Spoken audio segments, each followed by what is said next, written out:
Hello everyone, welcome back to the channel. तो आज NDA का पेपर हुआ था और एनडीए के अंदर मैथ्स का भी सेक्शन होता है जिसमें 2.5 आवर्स का हमारे पास टाइम होता है और अराउंड 120 क्वेश्चंस करने होते हैं। तो अपन उसी के पेपर को आज डिस्कस करेंगे और उसमें भी 11th 12th का पूरा मैथ्स का पोर्शन आता है जो जेई में भी कॉमन है। तो देखते हैं एनडीए के क्वेश्चंस अपन कैसे कर सकते हैं, है ना। तो फटाफट से अपन पेपर पे स्विच करते हैं और सेक्शन ए जो है ये अपन आज डिस्कस करने वाले हैं। तो इससे अपन स्टार्ट करते हैं, है ना। और क्वेश्चन नंबर 1 पर अपन आ जाते हैं। तो क्वेश्चन नंबर 1 आप देख सकते हो यहाँ पर कॉम्प्लेक्स नंबर का क्वेश्चन है और इसके अंदर आपको Z bar equal to Z plus Z bar के बराबर दे रखा है और बाकी चीजें इसके अंदर पूछी है कि ये एक्स प्लस आयोटा वाई जो है ये किसको रिप्रेजेंट करेगा। तो अपन इसको सॉल्व करने की कोशिश करते हैं। तो अपन को क्या दे रखा है, जेड जेड बार और इक्वल टू मॉड के अंदर है जेड प्लस जेड बार। तो अपन जेड को क्या रखेंगे, एक्स प्लस आयोटा वाई रखेंगे। तो जेड जेड बार आपको पता है ये मॉड जेड स्क्वायर होता है और इसका फॉर्मूला आ जाएगा x square plus y square. अब अगर अपन यहाँ जेड प्लस जेड बार करेंगे तो ये जो है अपने पास, अगर अपन यहाँ क्वेश्चन देखें तो इसके केस में जेड प्लस जेड बार दे रखा है और इसका मॉड दे रखा है। ठीक है, तो अब इसके अंदर ये पूछ रहा है कि क्या ये पेयर ऑफ लाइंस होगा, है ना, या पैराबोलाज होगा, है ना, या हाइपरबोला होगा या सर्कल का पेयर होगा। तो अगर अपन यहाँ पर देखें इसके केस के अंदर क्वेश्चन में तो जेड प्लस जेड बार अगर अपन यहाँ पे करेंगे तो ये 2x आ जाएगा मॉड का। और अगर मॉड खोलेंगे तो दो केस हो सकते हैं, या तो प्लस का 2x हो सकता है या माइनस का 2x हो सकता है। तो ये दोनों जो अपने पास आ रहे हैं ये दो अलग अलग सर्कल्स आएंगे +(1,0) वाले सेंटर के। तो सिंपल क्वेश्चन था, डायरेक्ट क्वेश्चन था, कॉम्प्लेक्स नंबर पर बेस्ड था, है ना। नेक्स्ट क्वेश्चन पर अपन आ जाते हैं, है ना। सेकंड क्वेश्चन अगर यहाँ देखें तो फैक्टोरियल के फॉर्म में दे रखा है कि 1 फैक्टोरियल 3 फैक्टोरियल 199 फैक्टोरियल तक सभी के सम को 24 से डिवाइड करेंगे तो रिमाइंडर क्या आएगा।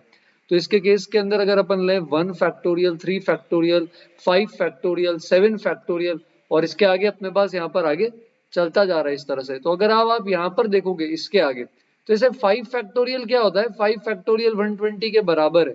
ये ऑलरेडी अपने पास क्या आ रहा है, 24 से डिविजिबल है।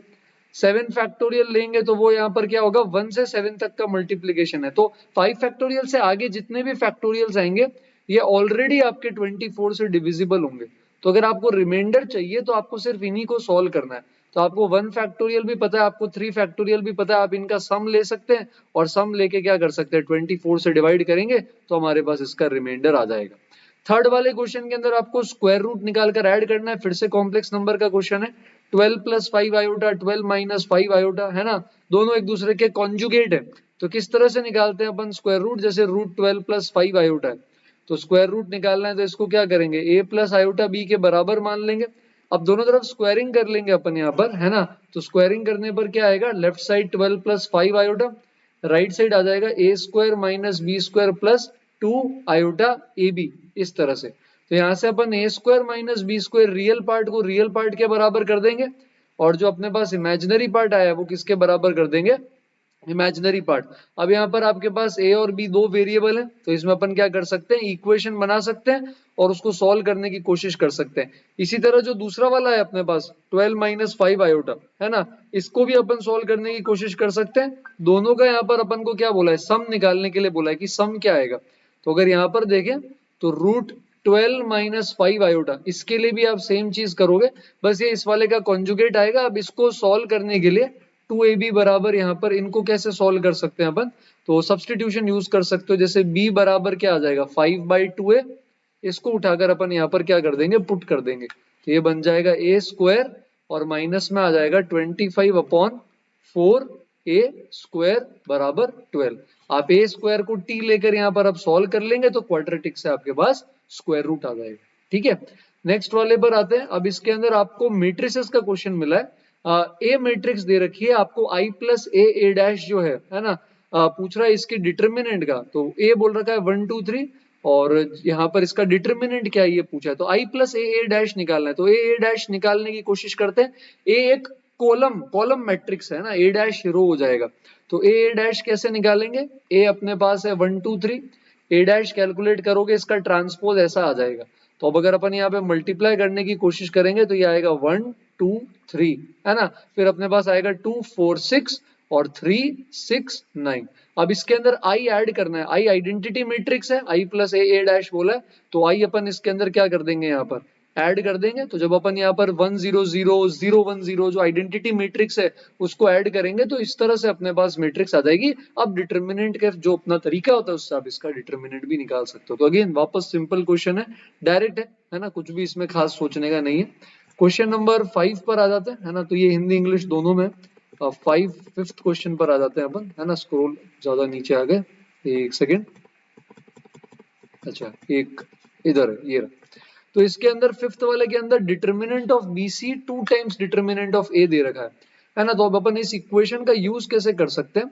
स्क्वायर मैट्रिसेस है, डिटर्मिनेंट ऑफ BC ये है, फिर से मैट्रिक्स डिटर्मिनेंट का क्वेश्चन, ये 2 टाइम्स डिटर्मिनेंट A के बराबर है। और अपन को इसके अंदर क्या निकालना है, अगर अपन यहाँ देखें अपन को निकालना है determinant of 2A inverse BC। तो 2A इनवर्स BC और 3 क्रॉस 3 इसका ऑर्डर है, तो 2A इनवर्स BC ऐसा। तो स्केलर क्वांटिटी अगर बाहर आती है तो अगर ऑर्डर n क्रॉस n है तो पावर n हो जाता है, तो 2 की पावर 3 बाहर आ जाएगा, into determinant of A inverse और इनटू में डिटर्मिनेंट BC, ऐसा बन गया। और डिटर्मिनेंट ऑफ A इनवर्स को अपन लिख सकते हैं 1 अपॉन डिटर्मिनेंट ऑफ A। तो अब यहां से अगर आप देखोगे तो determinant of BC upon A की वैल्यू 2 आ जाएगी। तो 2 क्यूब को अगर 2 से मल्टीप्लाई करेंगे तो इसके केस में सिंपल है, आंसर आ जाएगा 16 के बराबर। ठीक है, तो 6th वाले पर आते हैं। अब ये यहाँ पे सीक्वेंस का क्वेश्चन दिख रहा है ना। nth term of a sequence दे रखा है, सम ऑफ फर्स्ट 140 टर्म्स बोला है। तो डायरेक्ट समेशन का फॉर्मूला लगा सकते हैं 2n प्लस 5/7। तो अपन को 2n प्लस 5/7 का समेशन करना है, और कितने टर्म्स का सम बोला इन्होंने, 140 टर्म्स का सम। तो यहाँ पर इसकी लिमिट क्या जाएगी, 1 से 140। 7 तो यहाँ कांस्टेंट है, बाहर आ जाएगा। 2n के केस के अंदर 2 तो एज इट इज, n का समेशन होता है n प्लस 1/2। तो यहाँ आ जाएगा n की जगह 140, 140 प्लस 1/2, और 5 कांस्टेंट है, 5 का समेशन 5n होगा, n की जगह 140। तो अगेन डायरेक्ट आंसर निकाल सकते हैं, सीक्वेंस सीरीज का समेशन का क्वेश्चन है, सॉल्व कर सकते हैं अपन, है ना। 7th वाले के अंदर स्क्यू सिमेट्रिक मैट्रिक्स बोला है, ऑर्डर 3। तो आपको ये बात ध्यान रखनी है कि अगर आपके पास ऑड ऑर्डर की स्क्यू सिमेट्रिक मैट्रिक्स होती है तो उसका डिटर्मिनेंट 0 आता है। तो इसमें डिटर्मिनेंट ऑफ A 0 है, तो ये टर्म, अगला टर्म, ये भी टर्म, ये भी टर्म, ये सारे डिटर्मिनेंट 0 हो जाएंगे। सिर्फ डिटर्मिनेंट ऑफ -i बचेगा, जिसको 3 क्रॉस 3 के अंदर अपन इस फॉर्म में लिख के डिटर्मिनेंट की वैल्यू निकाल सकते हैं। तो अगेन डायरेक्ट क्वेश्चन था, ऑलमोस्ट अपन इसको ओरली भी सॉल्व करने की कोशिश कर सकते थे। तो आगे बढ़ते हैं, है ना। ये तो हिंदी है, अब अपन इंग्लिश पे आ जाते हैं। तो ये 8th क्वेश्चन है अपने पास, पूछ रहा है which of the following statement is correct. और ए स्क्वायर के बारे में पूछ रहा है, और ए स्क्वायर का डिटर्मिनेंट पूछ रहा है। तो इसके अंदर आपको क्या करना है, ए इंटू ए निकालना है। तो ए आपके पास यहाँ पर दे रखा है अपन को, है ना।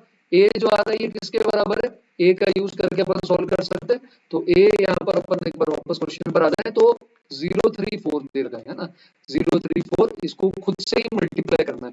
तो यही लिख देते हैं अपन 0 3 फिर 4 आ जाएगा, साथ में क्या आ रहा है -3 0 5, और साथ में आ रहा है -4 -5 0। अब टर्म बाय टर्म मल्टीप्लाई कर सकते हैं अपन यहाँ पे रो और कॉलम। तो इसके केस में आपके पास अगर यहाँ देखेंगे, अच्छा ये भी इंटरेस्टिंग है, देखो ये भी मल्टीप्लाई करने की जरूरत नहीं, अगर आप ध्यान से देखोगे तो ये भी ऑड ऑर्डर की स्क्यू सिमेट्रिक मैट्रिक्स है, ठीक है, जिसका A ट्रांसपोज बराबर -A होता है। तो अगर आप A इंटू A कर दोगे तो skew symmetric into skew symmetric वापस सिमेट्रिक आ जाएगी। तो A स्क्वायर आपकी सिमेट्रिक तो पर आएगी, पर क्योंकि डिटर्मिनेंट ऑफ A 0 है तो डिटर्मिनेंट ऑफ A स्क्वायर भी क्या रहेगा, 0। तो ये ए ऑप्शन भी डायरेक्ट। तो देख सकते हो आप, काफी लॉजिकल क्वेश्चंस देख रहे हैं अपन अभी तक, है ना, स्पेशली मैट्रिक्स डिटर्मिनेंट के, जिसके अंदर बहुत ज्यादा सॉल्व नहीं करना पड़ रहा है।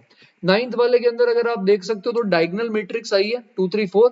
अब पूछ रहा है इनमें से कौन से स्टेटमेंट करेक्ट है, a की पावर n सिंगुलर होगी क्या for any positive integer n, और will always be a diagonal. तो डायगोनल मैट्रिक्स को डायगोनल मैट्रिक्स से मल्टीप्लाई करेंगे तो वापस डायगोनल मैट्रिक्स ही आएगी, ठीक है। और इन्होंने जो डायगोनल मैट्रिक्स यहाँ दे रखी है, ये जो एग्जांपल है ये सिमेट्रिक होती है मैट्रिक्स। तो सिंगुलर के लिए तो डिटर्मिनेंट 0 है, तो फर्स्ट ऑप्शन तो सही नहीं है, पर अगर पावर n लेंगे तो वापस डायगोनल मैट्रिक्स ही आएगी, वो बिल्कुल सही बात है। और पावर n ले रहे हैं सिमेट्रिक की तो वापस सिमेट्रिक आएगी। तो सेकंड और थर्ड ऑप्शन करेक्ट है, तो इसमें भी कुछ सॉल्व करने की जरूरत नहीं थी, है ना। डायरेक्टली अपन जो है वो देख सकते हैं कि 2 और 3 ऑप्शन जो है वो करेक्ट है ना। तो फटाफट से अपन 10th वाले पर आ जाते हैं। 10th वाले के अंदर a प्लस बी 2b और b प्लस सी, ये HP के अंदर दे रखा है। और अब अपन को ये सारी चीजें पूछी, तो HP में आपको पता है, देखो ABC HP के अंदर होता है मान लो, तो अगर ABC अपना HP में आता है तो अपन उसके केस के अंदर क्या बोलते हैं कि भाई b बराबर क्या लिख सकते हैं अपन 2ac अपॉन a प्लस सी। तो वैसी चीज अपन यहाँ पर भी करने की कोशिश कर सकते हैं। यहाँ a प्लस बी 2b और b प्लस सी ये सब जो आ रहे हैं ये सब किसके अंदर आ रहे हैं अपने पास HP के अंदर आ रहे हैं। तो इसको अपन सॉल्व करने की कोशिश कर सकते हैं, है ना। या आप ऐसा भी सोच सकते हो कि ये HP में है तो इनका रेसिप्रोकल AP में हो जाएगा, वो भी एक तरीका हो सकता है। तो हमारे पास यहाँ पर चीजें क्या क्या है, एक a प्लस बी है, एक हमारे पास a 2b है और 2b के साथ अपने पास एक b प्लस सी है। तो अपन क्या लिख सकते हैं, मिडल वाला जो टर्म होता है 2b इसको लिख सकते हैं 2 टाइम्स a प्लस बी, है ना, b प्लस सी और नीचे इनका सम आ जाता है a प्लस बी में b प्लस सी ऐड कर देंगे और अब अपन क्या कर सकते हैं क्रॉस मल्टीप्लाई कर सकते हैं 2 से 2 कट करके। तो लेफ्ट साइड में आएगा a into b 2b square और b इंटू सी और राइट साइड के अंदर मल्टीप्लाई करेंगे तो ab b स्क्वायर, है ना, और BC और AC। तो यहाँ पर आप देखोगे AB कट हो जाएगा, एक B स्क्वायर कट हो जाएगा, BC भी कट हो जाएगा, तो B स्क्वायर बराबर AC बच रहा है। B स्क्वायर बराबर AC का क्या मतलब है आप लोग जानते ही हैं, B स्क्वायर बराबर AC का मतलब क्या हो जाएगा कि ये जो ABC आ रहे हैं ये किसके अंदर आ रहे हैं, GP में आ रहे हैं। ठीक है, तो अगेन सिंपल क्वेश्चन है, डायरेक्ट सिंपल सी एप्लीकेशन, अगर अपन ने एप्लीकेशन लगा दी सही से तो अपना आंसर आ जाएगा। 11th वाले क्वेश्चन पर आते हैं, फिर से सीक्वेंस सीरीज। अब देख रहे हो सेम चैप्टर के क्वेश्चन मोस्टली लगातार आ रहे हैं। तो T1 T2 T3 ये सब जीपी में है। तो पूछ रहा है T1 से T21 का प्रोडक्ट लेंगे और पावर 1/11 लेंगे तो क्या आएगा।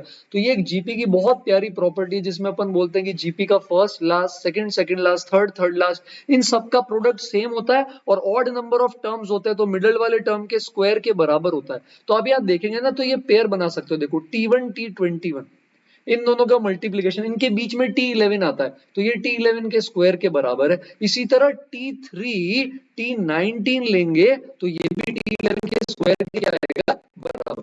इस प्रकार अगर अपन आगे भी चलते रहेंगे तो अगर T9 लेते हैं और T13 लेते हैं तो ये जो प्रोडक्ट आएगा ये भी T11 के स्क्वायर के बराबर आएगा। तो ऐसे 5 पेयर बन जाएंगे तो टोटल T11 की पावर 10 आ जाएगा और एक T11 खुद है तो ये प्रोडक्ट बन जाएगा T11 की पावर 11 और अपन पावर 1/11 ले रहे हैं तो आंसर सी आ जाएगा। तो सिंपल क्वेश्चन अगेन, ठीक है। 12th वाला जो है इसके अंदर इसका स्क्वायर रूट लेना है। रूट ऑफ -1 आपको पता है आयोटा होता है, तो माइनस आयोटा ये पूछ रहे हैं which of the following is a square root of minus iota. Minus iota का स्क्वायर रूट क्या होगा, ये माइनस आयोटा इसका स्क्वायर रूट पूछ रहे हैं तो वही तरीका यूज करेंगे, a प्लस आयोटा भी दोनों साइड स्क्वायरिंग कर सकते हैं यहाँ पर। या अगर आपको यूलर फॉर्म आती है आर ई की पावर आयोटा थीटा वाली तो आपको पता है माइनस आयोटा जो होता है वो ई की power minus iota pi by 2 है। अगर अपन इसका स्क्वायर करते हैं तो ई की power minus iota square root लेने पर माइनस आयोटा पाई बाय 4 बन सकता है। तो ये cos pi by 4 minus iota sine pi by 4 b option, तो यूलर से 1 सेकंड में आ जाएगा। 13th question P and C permutation combination पर बेस्ड है। Maximum number of point 10 circles आपस में कितनी जगह कट करेंगे। तो देखो कोई दो सर्कल्स अगर अपन लेते हैं तो मैक्सिमम दो अलग अलग पॉइंट पर कट कर सकते हैं। तो अगर अपन यहाँ देखें तो दो दो सर्कल करके कितने सर्कल ले सकते हो, और 10 में से कोई भी दो कैसे लोगे 10C2 और हर दो का जो कॉम्बिनेशन लोगे वो मैक्सिमम 2 पॉइंट दे सकता है आपको। तो 10C2 इंटू 2 कर देंगे 45 2 से क्या आ जाएगा 90 आ जाएगा। Direct question simple. 14 में क्या दिया हुआ है, सेट में 2n+1 एलिमेंट है और सबसेट 4096 है ना।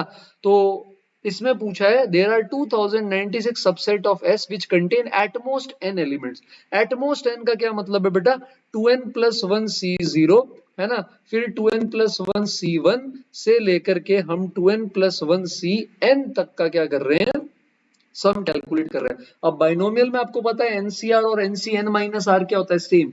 तो 2n+1 Cn के आगे वाले टर्म जो मिसिंग है ना कौन कौन से, जैसे 2n+1 Cn+1 ये खुद 2n+1 Cn के बराबर है ना। अगला टर्म आएगा 2n+1 Cn+2 वो इसका जो जस्ट पिछला वाला टर्म है 2n+1 Cn-1 ये इसके बराबर होगा। और लास्ट टर्म जो 2n+1 Cn+1 आ रहा है अपने पास ये अपने फर्स्ट टर्म के क्या आ रहा है बराबर। तो इसका मतलब 2n+1 C0 से 2n+1 C 2n+1 तक का जो पूरा सम है जिसकी वैल्यू आती है 2 की पावर 2n+1 ये उसका एग्जैक्ट आधा है। अपन ने स्टार्टिंग का फर्स्ट हाफ ले लिया, बचा हुआ हाफ जो होगा वो भी इसके बराबर होता है।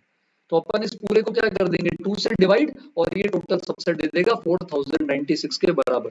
तो यहाँ से 2 की पावर 2n 4096 आएगी और ये आपको पता होना चाहिए 2 की पावर 12 होता है। तो 2n बराबर 12 n बराबर 6 है ना। सिंपल बाइनोमियल का कंसेप्ट अगर अपन सही से लगाएंगे तो अपना आंसर इसके केस में आ जाएगा। चलो नेक्स्ट वाले पर आते हैं। इसके अंदर पूरा डिटर्मिनेंट नहीं निकालोगे बेटा, 15 में सिंपल सब्स्टिट्यूशन यूज करो, ई निकालना है। तो अपन इस डिटर्मिनेंट के अंदर x को क्या रख देंगे 0। तो x को 0 रखेंगे तो ये बन जाएगा लेफ्ट साइड के अंदर आपके पास 0 -1 3 1 0 -4 -3 4 0 और राइट साइड में सब कुछ 0 हो जाएगा और सिर्फ आपके पास e बचेगा। तो इस डिटर्मिनेंट की जो वैल्यू है वही आपका e की वैल्यू, वही अपना आंसर है। तो एक सब्स्टिट्यूशन से आंसर आ जाएगा। 16th अगेन डिटर्मिनेंट और लॉजिकल क्वेश्चन बोल रहा है कि अगर सारी एंट्रीज डिटर्मिनेंट में 1 और -1 है तो डिटर्मिनेंट क्या हो सकता है। और मेरी बात ध्यान से सुनना, अपन जब भी डिटर्मिनेंट निकालते हैं, मान लो 3x3 का डिटर्मिनेंट निकाल रहे हो तो अपन क्या करते हैं a11 लेते हैं फर्स्ट रो का फर्स्ट एलिमेंट और इसको फैक्टर से मल्टीप्लाई करते हैं, फिर अगला एलिमेंट लेते हैं माइन है ना और उसको उसके कोफैक्टर से मल्टीप्लाई करते हैं। तो ऐसा सोच के देखो कि 1 -1 से कोई भी कोफैक्टर बनाओगे तो क्या वैल्यू आ सकती है कि भाई जैसे मान लो ये है तो इसमें इस कोफैक्टर की वैल्यू 0 हो गई, या मान लो आपने इसके केस के अंदर ऐसा लिया तो इस कोफैक्टर की वैल्यू 2 हो गई, या अगर मान लो आपने इस तरह से लिया तो इस कोफैक्टर की वैल्यू -2 हो गई। तो कोई भी कोफैक्टर 2 0 या -2 ही हो सकता है। तो जब भी आप डिटर्मिनेंट निकालोगे तो 2 -2 और 0 के कॉम्बिनेशन से ही आएगा, तो इवन नंबर आएगा, जो जरूरी नहीं है हर केस में 0 हो। तो प्योरली लॉजिकल सवाल था, प्रैक्टिस करी थी डिटर्मिनेंट की तो मस्त चमक जाता। और ये डिटर्मिनेंट का एक और आसान सा प्रॉपर्टी बेस्ड क्वेश्चन, एडजॉइंट का डिटर्मिनेंट जब लेते हैं तो डिटर्मिनेंट a की पावर n-1 आता है। एडजॉइंट ऑफ एडजॉइंट का डिटर्मिनेंट लेंगे तो डिटर्मिनेंट ऑफ a की पावर में क्या आ जाएगा n-1 का होल स्क्वायर। और यहाँ पर 3x3 है तो यहाँ n की जगह 3 रखेंगे तो डिटर्मिनेंट a की पावर 4 आ जाएगा। डिटर्मिनेंट a आप यहाँ से निकाल कर पावर 4 निकालेंगे तो आपका आंसर आ जाएगा 17th क्वेश्चन का। ठीक है क्या। फिर से 18th वाले पर आते हैं और यहाँ पर अपन को ये पूछ रहा है कि इसकी क्या वैल्यू होगी। तो बड़ा ही आसान सवाल है यार, देखो ये आइडेंटिटी मैट्रिक्स है आई की आप कोई भी पावर लोगे आई आता है, तो a³ लोगे तब भी आई आएगा, a² लोगे तब भी आई आएगा, a खुद पहले से आई है तो 23 आई में से 19 आई और 4 आई हटाओगे तो क्या आ जाएगा 0 आ जाएगा।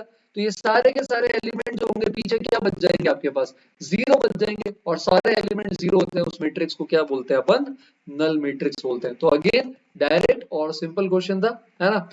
19 पे आते हैं, फिर से डिटर्मिनेंट, पूरे पेपर में सिर्फ डिटर्मिनेंट ही अभी तक। Value of determinant of a matrix of order 3 is 3, है ना। C is the matrix of cofactors और सी स्क्वायर पूछा है। तो बेटा कोफैक्टर मैट्रिक्स जो होती है उसके ट्रांसपोज को ही अपन एडजॉइंट बोलते हैं। कोफैक्टर मैट्रिक्स का अगर अपन ट्रांसपोज लेते हैं तो क्या आता है एडजॉइंट ऑफ ए आता है। और आपको पता है कोफैक्टर का डिटर्मिनेंट लें या है ना, मतलब ट्रांसपोज का डिटर्मिनेंट लें या मैट्रिक्स का लें, बात सेम है। तो इसका जो डिटर्मिनेंट होगा ये एडजॉइंट ए के डिटर्मिनेंट के बराबर है। जो भी अपन ने बात करी डिटर्मिनेंट ए की पावर में क्या आता है n-1 आता है। तो 3 की पावर में 3 - 1 करते हैं तो क्या आता है 3 की पावर 3 - 1 करेंगे तो 3 की पावर 2 जो कि 9 होता है। तो कोफैक्टर मैट्रिक्स का या एडजॉइंट मैट्रिक्स का डिटर्मिनेंट इस केस में 9 है और उसके स्क्वायर के डिटर्मिनेंट की बात कर रहे हैं, है ना, डिटर्मिनेंट ऑफ सी स्क्वायर। तो डिटर्मिनेंट सी इंटू डिटर्मिनेंट सी 9 × 9 किसके बराबर हो जाएगा 81 के बराबर हो जाएगा। Simple again. अच्छा इसके अंदर यहाँ पर a k का डिटर्मिनेंट निकालना है, क्रॉस मल्टीप्लाई करो k + 1 k - 1, इसमें से सब्ट्रैक्ट कर देंगे k × k - 2 तो k स्क्वायर कट हो जाएगा और ये आ जाएगा 2k - 1। और अब आपको इसका समेशन करना है, पहले a1 है तो उसमें 2 × 1 - 1, फिर 2 × 2 - 1, फिर 2 × 3 - 1। तो इसका समेशन करना है, कहां से कहां तक समेशन करोगे आप 1 से लेके 100 तक। तो 2k का समेशन करेंगे 2 बार आ जाएगा, k का समेशन आपको पता है क्या होता है, k का समेशन n+1 और अपॉन में आ जाएगा 2, और 1 का समेशन n है उसकी जगह 100 आ जाएगा। तो इसको सॉल्व कर लेंगे अपन तो 100 × 100 10,000 आंसर है ना। तो matrix determinant plus sequence series थोड़ा सा मिक्स कर दिया इन्होंने, है ना। आगे बढ़ते हैं क्वेश्चन नंबर 22 पे और 21 पे, और ये कोऑर्डिनेट का Cartesian product a cross a में 16 एलिमेंट है। ये कब हो सकते हैं जब a में खुद में कितने एलिमेंट होंगे 4, तभी 4 क्रॉस 4 से 16 आ सकता है। और इसमें दो एलिमेंट है 0,2 और 1,3, ठीक है। तो अब अगर 0,2 और 1,3 है तो इसका मतलब 0 भी ए से आया है, 2 भी ए से आया है, 1 भी ए से आया है, 3 भी ए से आया है, तो 4 एलिमेंट कौन से हो गए यार? 0, 1, 2, 3 तो हो गए। तो यही सेट है आपका, कौन सा सेट ए, ये हमें पता चल गया। और ए क्रॉस ए में 3,2 आएगा क्या? अरे भाई बिल्कुल आएगा। अगर 0,1,2, 3 से रिलेशन इसी में डिस्क्राइब कर रहे हैं, इधर से 3 इधर से 2 ले लेंगे तो 3,2 भी आएगा। तो दोनों ही स्टेटमेंट अपने बिल्कुल क्या है, करेक्ट है ना। सिंपल सवाल था। तो अब ये सेट रिलेशन पर आ गए। तो इसके केस के अंदर अपन यहाँ पर क्या करेंगे, फिर से रिलेशन की बात कर रहे हैं, ए से ए डिस्क्राइब कर रहे हैं, 20 एलिमेंट से 20 एलिमेंट, इस तरह से जाना है कि 4x माइनस 3y1 आना चाहिए। बात समझ रहे हो आप मेरी? तो यहाँ से y बराबर 4x माइनस 1/3 आ रहा है, और y भी एक इंटीजर होना चाहिए। तो केसेस देखो भाई क्या बनेंगे। मान लो x को 1 रखते हैं, तो y की वैल्यू 4 इंटू 1 माइनस 1/3 1 आ जाएगी। 2 रखोगे 7/3 डिवाइड नहीं करेगा, 3 रखोगे 11/3 डिवाइड नहीं करेगा, 4 रखोगे तो 15/3 आएगा, जो कि किसके बराबर होता है, 5। तो अभी ये पैटर्न मिलता जाएगा। अगला आएगा आपके पास 7 पे, 7 रखोगे तो y आएगा 9। फिर उसका अगला आएगा आपके पास 10 पे, 10 रखोगे तो y आएगा 13। उसके बाद उसका अगला आएगा आपके पास 13 पे, 13 रखोगे तो y आएगा 17। उसका अगला आपके पास आएगा 16 पे, 16 रखोगे तो y आएगा 21। लेकिन गड़बड़ हो गई, 21 तो 20 से बड़ा हो गया, तो इसको रिजेक्ट करना पड़ेगा। मतलब 16 अपने डोमेन में नहीं है, तो ये वाला गलत है। डोमेन में सिर्फ 1 से 13 है। रेंज बिल्कुल सही है, आप देख सकते हैं बेटा, 1 से 5, 9, 13, 17 आ रहा है। और range equal to codomain of R, ये सही है क्या? कोडोमेन के बराबर है? नहीं, कोडोमेन के अंदर सारे एलिमेंट थे एक के, तो सिर्फ सेकंड सही है, और फर्स्ट और थर्ड ने हमें धोखा दे दिया है, और फर्स्ट और थर्ड गलत है। ठीक है। अब 23 पे आते हैं। तो इसमें पूछ रहा है which of the following is are correct. तो पहले में पूछ रहा है एफ एक्स फंक्शन है क्या। तो 0 से 2 के अंदर एक्स क्यूब जा रहा है ना। रिलेशन एफ डिफाइन करके रखा हुआ है, और फिर 2 से 8 बोल रखा है ना। तो अपन इसको निकाल सकते हैं। जी एक्स में भी ऐसे ही बोल रखा है। 0 से 4 में एक डेफिनेशन है, 4 से 8 में है। एक इनपुट पे एक आउटपुट जब भी आता है तो फंक्शन होता ही होता है। तो ये तो अंडरस्टूड है, सिंपल चीज है, डायरेक्ट बनना चाहिए था अपन से। इसके आगे 24 में सेट के लिए डिफाइन कर रखा है। तो ए क्या है, वेन डायग्राम बनाते हैं, वेन डायग्राम पढ़ेंगे तो मस्त मजा आएगा। इसके अंदर अपने पास यहाँ पर क्या आ रहा है, ए है ना। इसके आगे अपने पास यहाँ पर क्या आ रहा है, इधर बी आ रहा है। तो ए जो है वो बोल रहा है ए यूनियन बी, और ए माइनस बी का यूनियन ए होता है। ए यूनियन बी में तो यार पूरा सर्कल आ जाएगा, ये पूरी बाउंड्री आ गई ए यूनियन बी में, ए और बी मिलाकर। और इसका यूनियन ले लिया ए माइनस बी के साथ। ए माइनस बी का क्या मतलब होता है पता है आपको? ये वाला पोर्शन जो ओनली ए है, ओनली ए का ए यूनियन बी के साथ कंबाइन कर लोगे तो ए यूनियन बी आएगा, वो ए थोड़ी होता है। तो गजब कर रहे हैं, है ना, गलत बोल रहे हैं, गलत है ये। सेकंड में बोल रहा है ए का यूनियन ले लो बी माइनस ए के साथ, ये पता नहीं क्यों सही जैसा लग रहा है। तो इसके केस के अंदर अगर अपन सर्कल बना दें, है ना, तो ए जो होगा ये पूरा सर्कल होगा, ये वाला। और बी माइनस ए है ना, बी का वो हिस्सा है जो ए के बाहर है, और इनका यूनियन कर लेंगे तो ए यूनियन बी आ जाएगा। बिल्कुल सही है ना। और तो सेकंड सही है। थर्ड वाले के अंदर ए यूनियन बी जो आता है, इसमें से बोल रहा है ए माइनस बी हटा दो, तो ए यूनियन बी तो ये पूरा है। ए माइनस बी का क्या मतलब है? ए माइनस बी का मतलब ए का वो हिस्सा जो बी में नहीं है, ये वाला हिस्सा हटा दो। सही बात है यार, ये वाला हिस्सा हटा देंगे तो पीछे बी का सर्कल ही बचेगा। तो ये भी सही है। तो 2 एंड 3 दोनों करेक्ट है। सेट थ्योरी का एक बहुत ही सिंपल सा सवाल था, जो अपन इसको सोल्व कर सकते थे। आगे फंक्शन की इक्वेशन आ गई अपने पास। एफ ऑफ 1 दे रखा है, एफ ऑफ 2, 3, 4, 5, 6 निकालना है। तो 2 कैसे निकालोगे आप? हाँ, कैसे निकाल सकते हैं अपन 2? तो यहाँ पर अपन क्या करते हैं, इसके केस में x को 2, y को 1 रख देते हैं दोनों जगह। बड़ा ही मजेदार है। तो ये 2 माइनस 1 बन जाएगा एफ ऑफ 1, है ना। डिनोमिनेटर से एफ वाई उड़ते उड़ते लेफ्ट आएगा, F1 into F1, F square 1 बन जाएगा F2 के बराबर। तो F2 की वैल्यू आ गई F1 इंटू F1। सिंपल सी बात है यार, 0.25 1/4 ऐसा लग रहा है, जीपी बनेगी ऑप्शन देख के, है ना। अब इसके अंदर क्या रख लेंगे, इधर 3 रख लेंगे, इधर 2 रख लेंगे, है ना। तो F3 minus F2, F3 minus 2 क्या हो जाएगा, F1, और राइट साइड आ जाएगा F3 और अपॉन में F2। F2 को मल्टीप्लाई कर देंगे उधर, F2 ऑलरेडी F1 का स्क्वायर था, एक और F1 मिल गया, F1 का क्यूब, हाफ का क्यूब 1/8। इतना पैटर्न बहुत है, आगे आप खुद फाइंड कर सकते हो। तो F2 हाफ का स्क्वायर है, F3 हाफ का क्यूब है, F4 हाफ की पावर 4 है ना, फिर हाफ की पावर 5, ये जीपी है। जीपी का फॉर्मूला लगा सकते हो, या एलसीएम पसंद है तो एलसीएम भी ले सकते हैं। 26 में पहली बार कुछ इंटरेस्टिंग दिख रहा है ना, इनवर्स ट्रिग्नोमेट्री पर आ गए अपन। तो इसके केस के अंदर क्या करते हैं अपन, सॉल्व करने के लिए क्या करते हैं बेटा, याद करो, इसको थीटा ले लेते हैं। कॉस इनवर्स रूट 5/3 को थीटा लेंगे तो कॉस थीटा की वैल्यू आ जाएगी रूट 5/3 जो पॉजिटिव है, इसका मतलब थीटा आपका फर्स्ट क्वाड्रेंट में। और अगर ये थीटा है तो अपन को 2 कॉट थीटा बाई 2 निकालना है। Cot theta by 2 tan theta by 2 का उल्टा है, तो फर्स्ट क्वाड्रेंट के अंदर है थीटा, तो थीटा बाई 2 भी फर्स्ट क्वाड्रेंट में होगा, तो पॉजिटिव वैल्यू आएगी, नेगेटिव नहीं। निकालोगे कैसे? हाफ एंगल पड़ा है, इसको क्या लिख लोगे? 1 minus ten square theta by 2 1 plus ten square theta by 2। तो यहाँ से अपन क्या करेंगे? पहले या तो आप चाहो तो कॉम्पोनेंडो डिविडेंडो लगा सकते हो या क्रॉस मल्टीप्लाई कर सकते हो। पहले टेन स्क्वायर थीटा बाई 2 आएगा, वहां से टेन थीटा बाई 2 निकाल के उल्टा कर देंगे तो कॉट थीटा बाई 2 आ जाएगा। तो ये थोड़ा इंटरेस्टिंग था। नेक्स्ट वाले में फिर से इनवर्स ट्रिग्नोमेट्री आ गई है, इधर सेक इनवर्स पी है और राइट साइड इसको भेज देंगे तो ये अपने पास आ जाएगा कोसेक इनवर्स क्यू के बराबर। ठीक है, अब इसको सॉल्व करने के लिए क्या कर सकते हैं अपन, है ना? कैसे सॉल्व कर सकते हैं इसको? अपन दोनों तरफ अपन सेक ले लेते हैं, तो sec of sec inverse P P आ जाएगा। इधर सेक लोगे तो आपके पास आ जाएगा sec of cosec inverse Q, ऐसा। तो कोसेक थीटा अपने पास क्यू है, क्या है? कोसेक थीटा अपने पास क्यू, पाइथागोरस लगाएंगे यहाँ पे तो ये क्यू स्क्वायर माइनस 1 आ जाएगा, कुछ इस तरह से। तो कोसेक थीटा जो था अपने पास किसके बराबर आ रहा था? क्यू के बराबर, सेक थीटा पी के बराबर आ रहा था, है ना? अपन ने सेक ले लिया दोनों तरफ, तो अपन को इसका भी सेक निकालने की कोशिश करनी है। तो अपन यहाँ पर क्या कर लेंगे? क्यू को इससे डिवाइड कर लेंगे, तो पी बराबर अपने पास आ जाएगा क्यू बाय दिस।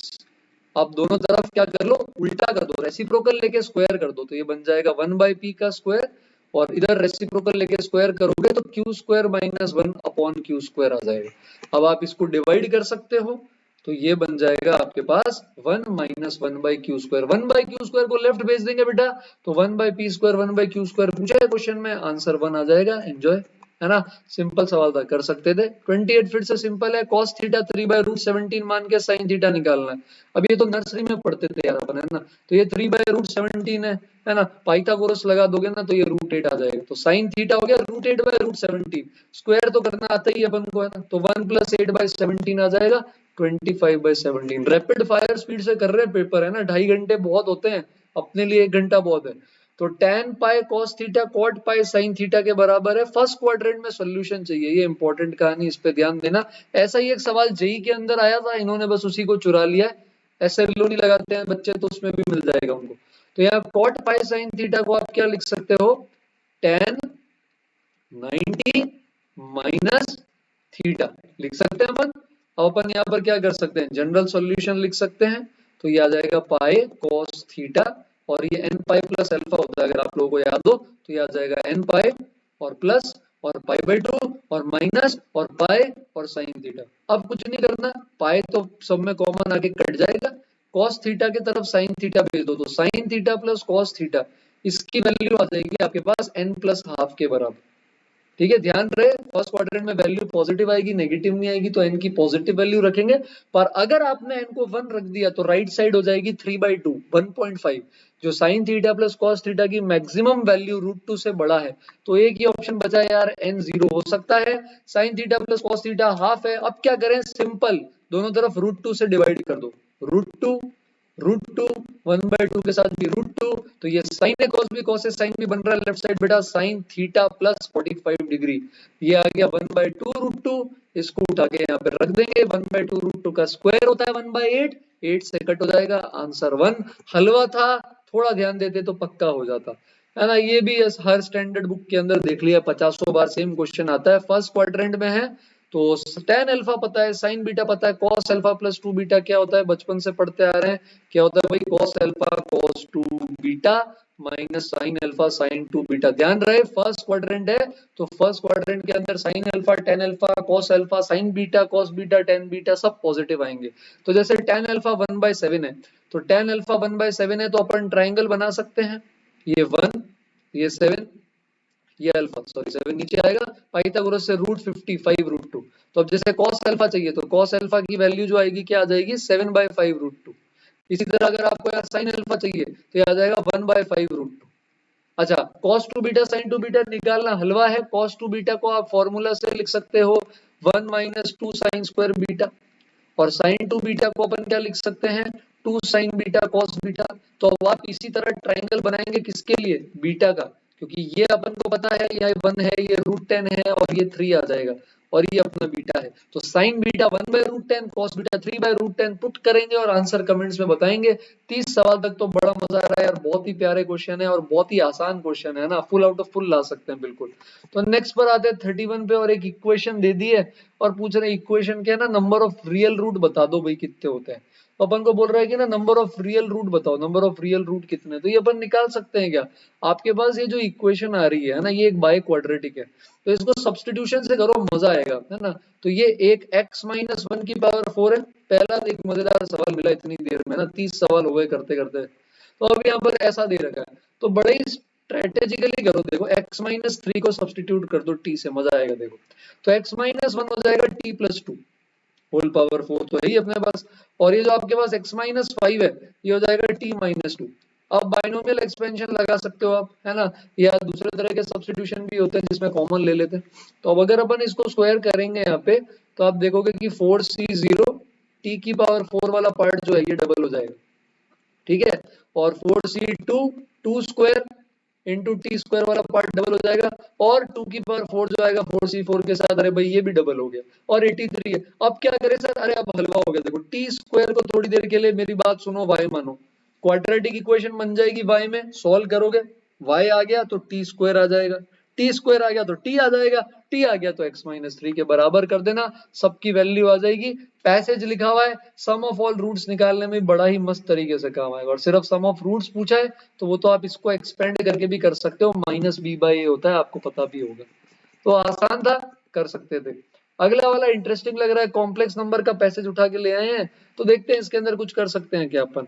तो दो इक्वेशन दे रखी है, इक्वेशन के रूट्स पूछ रहा है कि है ना, आप रूट्स बता दो, है ना। तो पहला वाला तो ट्रायल एरर से आ रहा है यार, है ना, ये तो कोई भी बता सकता है ना। तो इसके केस के अंदर z की क्या वैल्यू आ जाएगी, -1 रखोगे तो सेटिस्फाई कर रहा है, तो z+1 इसका क्या है, फैक्टर, और z+1 से अपन क्या कर सकते हैं, इसको डिवाइड करने की कोशिश करते हैं, z बराबर -1 सेटिस्फाई कर ही रहा है। तो अगर अपन इसको z+1 से polynomial bye polynomial, I hope आपने पढ़ रखा है, तो आपको अगर पॉलिनोमियल बाय पॉलिनोमियल सॉल्व करना आता है तो आप इसको क्या कर सकते हो, अब आप z+1 से डिवाइड कर सकते हो। क्या आपको मेरी बात समझ आ रही है। तो दूसरा फैक्टर z² + z+1 बचेगा, आई थिंक आप डिवाइड करके देखना। तो एक रूट -1 है और इसका तो अपन को नर्सरी से पता है ओमेगा ओमेगा स्क्वायर रूट होते हैं, तो देखते ही बन गया यार, मतलब एकदम हलवा सवाल ही दे दिया इन्होंने। ठीक है, अगला वाला जो इसमें पूछ रहा है कॉमन रूट्स बताओ, तो फर्स्ट सेकंड में कॉमन रूट पूछ रहा है, तो सेकंड वाला सॉल्व थोड़ी करने बैठोगे, पागल हो गया। -1 ओमेगा ओमेगा स्क्वायर आया ना, पुट कर दो। सेकंड वाली इक्वेशन क्या है अपने पास, z1985, z की पावर 100, साथ में +1 आ रहा है ना, ये तो बच्चों बच्चों का आता है। -1 रख दो, नहीं कर रहा सेटिस्फाई, क्या करें, नहीं कर रहा नहीं कर रहा। ओमेगा रख दो, ओमेगा रखोगे तो ओमेगा 1985 ओमेगा 100 +1, ओमेगा क्यूब 1 होता है ना, तो ओमेगा की पावर 100, ये ओमेगा हो जाएगा, 3 के साथ रिमाइंडर निकाल लेंगे, इसका 3 के साथ रिमाइंडर 2 है, ओमेगा स्क्वायर बन जाएगा, है ना। Omega square plus omega plus 1 की वैल्यू 0 आती, तो ओमेगा इसका कॉमन रूट है। इसी तरह आप ओमेगा स्क्वायर रखो, मेरी बात मान के, वो भी 0 आ जाएगा, तो दो रूट कॉमन आ जाएंगे। कौन कौन से रूट कॉमन आ जाएंगे, एक ओमेगा कॉमन आ जाएगा, एक ओमेगा स्क्वायर कॉमन आ जाएगा। तो 34th भी हो गया, 35th भी हो गया, मतलब एक क्वेश्चन करते ही 3-3 सवाल हो रहे हैं, समझ रहे हो, 2.5 घंटे में 1 घंटा सो भी सकते थे आप लोग। चलो अगला देखते हैं, क्वाड्रेटिक इक्वेशन है, k बराबर c/2 बोल रखा है, पूछ रहा है रूट्स कैसे होंगे ना, आप रूट बता दो, रूट का नेचर क्या है, रूट्स किस तरह से आ रहे हैं ना, तो अपन को रूट बताना है। रूट निकालने के लिए क्या करते हैं, डिस्क्रिमिनेंट निकालते हैं, तो डिस्क्रिमिनेंट निकालने की कोशिश कर सकते हो। k आपको यहाँ पर दे रखा है ऑलरेडी c/2 है, और यहाँ पे पूछ रहा है रूट्स कैसे होंगे, तो डिस्क्रिमिनेंट का ही सवाल है, अलग से कुछ नहीं करना। तो a + b + c का होल स्क्वायर, ये होगा b² माइनस में 4 a + b, और k की जगह आपके पास यहाँ पर क्या आ जाएगा, c/2, ये 2 से 2 कटेगा। अगर आप यहाँ पर ब्रैकेट खोलोगे अच्छे से, है ना, तो आपको एक a + b का होल स्क्वायर दिखेगा, एक c का, a + b को पूरा एक टर्म मान लेना है ना, c² दिखेगा, और 2 टाइम्स a + b * c दिखेगा, वो कट हो जाएगा, तो बस यही डिटर्मिनेंट आ रहा है, बस यही। और ये परफेक्ट स्क्वायर है, c0 नहीं है, c² पॉजिटिव है, अगर डिस्क्रिमिनेंट पॉजिटिव है तो मजा आ जाता है, रूट्स होते हैं रियल एंड अनइक्वल। मतलब हलवा सवाल हो गया, डी निकालना, डी निकाल लिया तो आपको भी मजा आ जाएगा, मेरे को भी मजा आ जाएगा। अगले सवाल में k बराबर c है, तो रूट्स पूछ रहा है, तो अब आपको रिलेशन बिटवीन द रूट्स आते हैं ना समझ में, रिलेशन बिटवीन द रूट्स तो आती है आपको समझ में। तो अल्फा प्लस बीटा पता है आपको, अल्फा प्लस बीटा आ जाएगा ए प्लस बी प्लस सी अपॉन ए प्लस बी। अल्फा बीटा आ जाएगा यहाँ से के अपॉन ए प्लस बी। अब इसके केस में अगर आपको के की वैल्यू दे दी तो आपको सम पता है, प्रोडक्ट पता है, डायरेक्ट अल्फा बीटा निकाल सकते हो। इन केस अल्फा बीटा अगर आपके पास नहीं आते हैं तो वहां से आप ऑप्शन का यूज कर सकते हो, पर इस हलवा सवाल को जरूर आपको करके आना चाहिए था। 38, 39, 40 बाइनोमियल थ्योरम का पैसेज है मतलब इतना आसान कैसे दे दिया। 1 प्लस एक्स की पावर एन का एक्सपेंशन याद है, बचपन से पढ़ा होगा आपने, ये NC1, ये NC2, ये NC3, अब ये समेशन लगा दिया देखो।